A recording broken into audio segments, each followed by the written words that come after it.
The tragic endings of four classic child stars from the 60s and 70s. They were some of the most beloved child stars of their time, lighting up the screen with talent, charm, and unforgettable performances.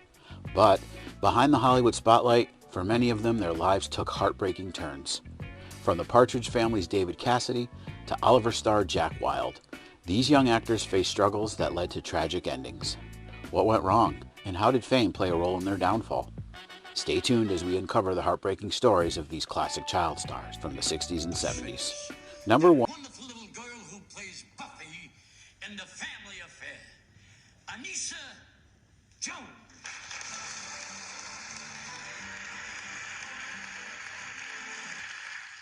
Thank you for inviting me to the circus, Mr. Durrani. Number 1 is Anissa Jones. Jones started acting at a young age, and then, when she was just 8 years old, she landed the role of Buffy on the TV show Family Affair, which ran from 1966 to 1970. The role of Buffy was very popular with audiences, so much so that when the series ended after 5 seasons, she found it hard to acquire acting work due to her being typecast as the cute and precocious Buffy. How are you? Fine. Do you know me? You know who I am? Yeah, I wrote you a letter and you never wrote back. You wrote me a letter and then... Yes, Did you really? I put confidential and everything. Good heavens, I'm afraid to ask the next question. What was in it? I forgot. Typecasting is something that will come up again and again for these child stars. As her acting career stalled, Anissa spent more and more time partying with friends. Her grades in school began to suffer, and she wound up spending time in juvenile hall, according to online reports. And things finally came to a heartbreaking conclusion in August of 1976. She was at a house party in Oceanside, California, and reportedly drank heavily that night and ingested several different drugs before passing out hours later. When her friends couldn't wake her, they called paramedics, but it was too late. Anissa Jones was declared dead from what the coroner would later call one of the most massive overdoses that he'd ever witnessed. Anissa Jones was just 18 years old, and may she rest in peace.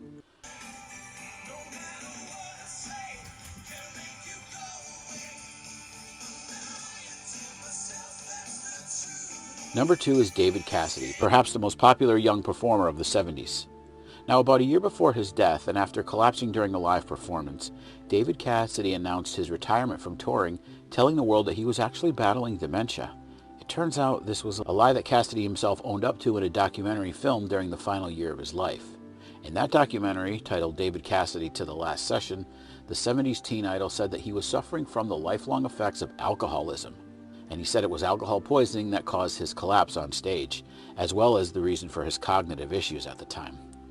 Cassidy's battles with addiction began when he was a teenage performer. Back then he was on top of the world. He was the breakout star of the musical sitcom The Partridge Family, where he played Keith Partridge, a job he parlayed into a successful singing career. During the Partridge Family's run, Cassidy earned roughly $8 million, but by 1986 he said that he had less than 1,000 left, and he found that it was impossible to be taken seriously as an actor or singer after being typecast as a teen idol. Fans have been incredibly supportive of me, and I have to say that the time that I spent in the 80s, when it was very difficult for me to get those kinds of jobs, when people did not look at me as a credible actor, and from a lot of it was a result of the fame that I had and the kind of fame that I had. On November 18, 2017, David Cassidy was hospitalized with liver and kidney failure. He died 3 days later at the age of 67, surrounded by loved ones. According to his daughter Katie, his final words were, "So much wasted time."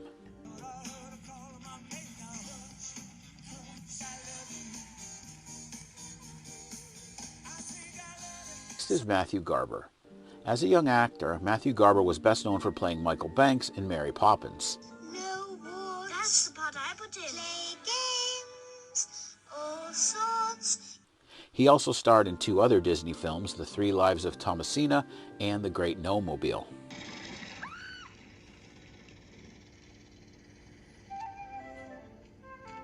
Hello, Geordie. Oh, what have you got there?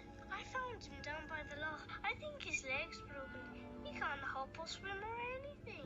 Now, unlike the other actors in today's video, Matthew Garber voluntarily stepped away from acting on his own terms, choosing instead to focus on other interests and live a normal life. Sadly, Matthew Garber returned to the spotlight in the late 70s for tragic reasons. The former child actor contracted hepatitis while touring India in 1976. He returned to England in poor health, and his condition rapidly worsened. By the time he was hospitalized, the hepatitis had progressed to a severe case, leading to pancreatitis. Tragically, doctors were unable to save him, and on June 13, 1977, Matthew Garber passed away in London at the age of 21. Finally, we'll talk about Jack Wilde. Jack Wilde shot to fame as the cheeky and street-smart Artful Dodger in the 1968 musical Oliver, earning an Academy Award nomination at just 16 years old. With his natural charisma, talent, and boyish charm, he seemed destined for a long and successful career. In 1969, he was cast as the lead in H.R. Pufnstuf, a television series produced by Sid and Marty Krofft. How lucky I am to have someone like you. I pick myself up, people, and what have I got? A jackpot. How lucky I am. By the mid-70s, Jack Wilde's career had started to decline. As he transitioned into adulthood, he found himself typecast, and he struggled to land significant roles. At the same time, he developed a serious drinking problem, which began affecting both his health and his ability to find work. After years of battling alcoholism, Wilde finally became sober in 1989. Take the one on the left. Which one's left? Which one are you taking, Jimmy? Which one's the one on the right? The one next to the one on the... Bollocks, we just jump out and grab him. Now. A donation, if you please. However, the damage to his body had already been done. The years of heavy drinking had led to serious health issues, including diabetes. In 2000, he was diagnosed with oral cancer, which required aggressive treatment. Sadly, the cancer led to the removal of his tongue and larynx. Jack Wilde passed away from the disease in 2006 at just 53 years old.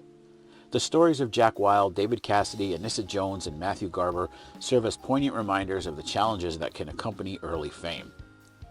While their talents brought joy to many, their personal struggles highlight the importance of support and understanding for young performers. So who are some other child actors who might belong in this category? Comment below and follow for more videos surrounding the classic movie and TV stars that we grew up watching.